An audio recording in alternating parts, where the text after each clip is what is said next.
Now we start with Russia and Ukraine. The Russian Defense Ministry has said that its air defenses have downed 37 Ukrainian drones overnight. The ministry has stated that 37 Ukrainian fixed-wing unmanned aerial vehicles were intercepted in Russian regions. The ministry has also added that out of those, 10 were intercepted over the Republic of Crimea, 8 over the Saratov region, and 7 over the Oryol region, 3 each over the Lipetsk, Rostov, and Black Sea regions, and 1 each over the Bryansk, Voronezh, and Kaluga regions. Meanwhile, according to reports, Russian forces have captured an oil depot in the eastern part of Ukraine's Kupiansk.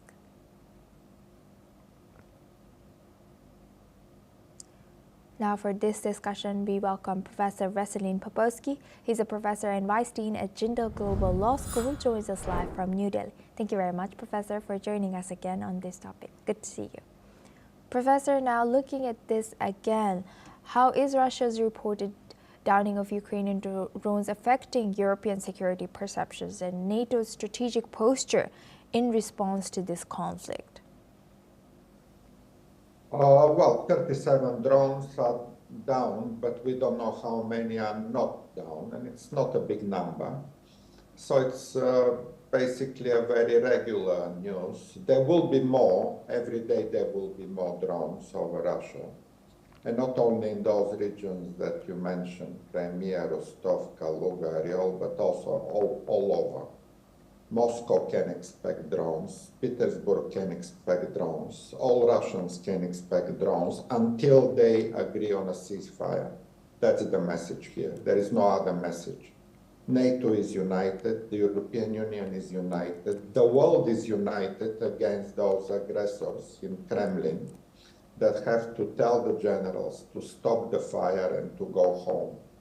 Before they do that, there will be drones every day on every Russian city, on every Russian airport, and they need to know that.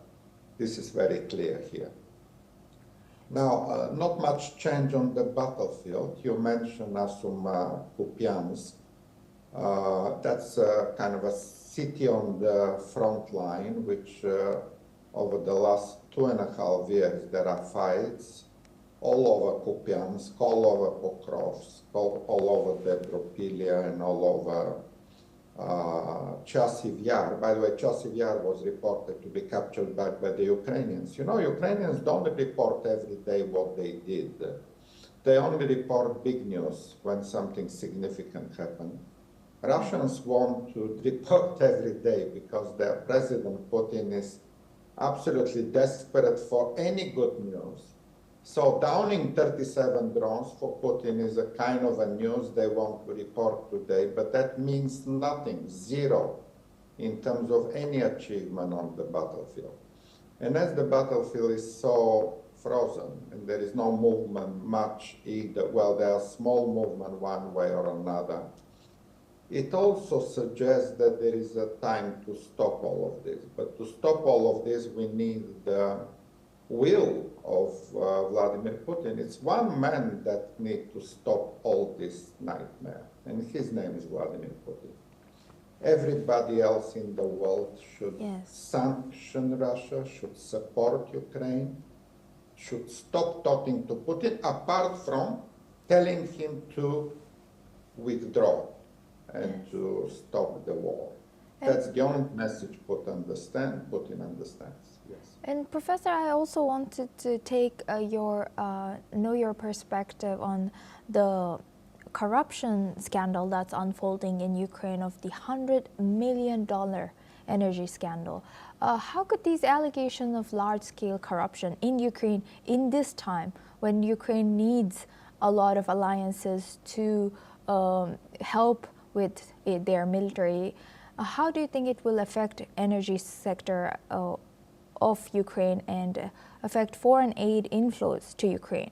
And what potential impact might this investigation have on Ukraine's efforts to stabilize its energy market amid ongoing war? Yes, thank you for this question. It's a good one because it suggests that Ukraine is a democratic country. It is a country ruled by the law.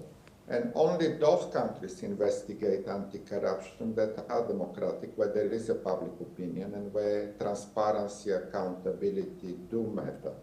And just as a counterfact here is we don't hear that in Russia and North Korea, Iran and everywhere else, where brutal dictatorial regime never investigate any corruption.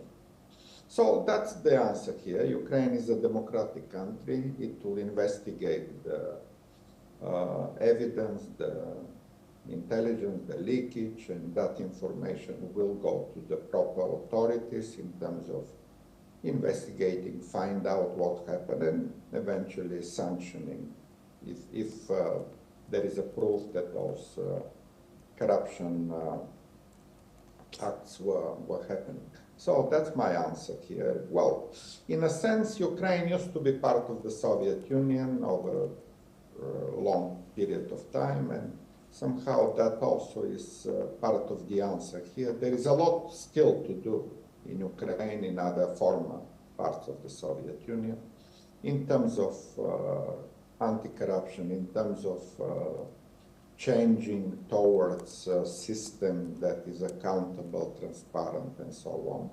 And Ukraine is gradually moving there. It will be very soon a member of the European Union with all the possible safeguards against any wrongdoing, against any bribing, against any corruption. So Ukraine is going into the right way. These are kind of still some illnesses from the past, and they will be recovered with the proper law enforcement measures that Ukraine is taking. So again, I would say it's a good news. It's a good news showing that Ukraine is a democratic country. It applies the rule of law. It will investigate.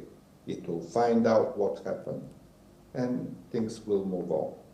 Yes, indeed. With that, I would like to thank Professor Popovsky for always joining us and sharing that insight on this topic. Thank you very much.